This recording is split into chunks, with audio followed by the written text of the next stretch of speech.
పెద్దపల్లి జిల్లా గోదావరికని గంగనగర్ సమీపంలోని రాజీవ్ రహదారిపై అర్ధరాత్రి ఆవులు రోడ్డు దాటుతుండగా డీసీఎం వాహనం ఢీకొట్టింది. ప్రమాదంలో ఆవు 2 దూడలు మృతి చెందాయి. మరో 2 మూగజీవాలకు గాయాలయ్యాయి. స్థానికుల సమాచారంతో ఘటనా స్థలికి చేరుకున్న పోలీసులు కేసు నమోదు చేసి దర్యాప్తు చేస్తున్నారు.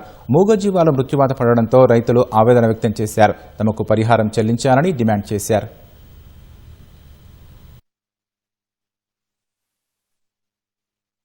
ఎద్దులతోటి వాటి జంబు కొట్టుకొని జీవనాధారం సాగిస్తారు. వీళ్ళు డీసీఎం ఓవర్ ర్యాష్ గా డ్రైవింగ్ చేసి వాటిని చంపడం జరిగింది. వాటితో వీళ్ళు జీవనాధారం కట్టుకొని కూలికి పోయి జీవితం గడుపుకునే పరిస్థితి. కావున వీటికి నష్టపరిహారం చేకూర్చవలసిందిగా కోరుతున్నాం. ఓవర్ స్పీడ్ తోటి డ్రంక్ చేసిన ఒక డ్రైవరు ఓవర్ స్పీడ్ తోటి డీసీఎం తోటి వీటిని కుదరడం జరిగింది. దీనివల్ల మా 5 మూగ ప్రాణాలు బలిగొన్నాడు. చనిపోవడంతో మాకు చాలా నష్టం జరిగింది. తక్షణమే నష్టపరిహారం చెల్లించాలని కోరుతున్నాం.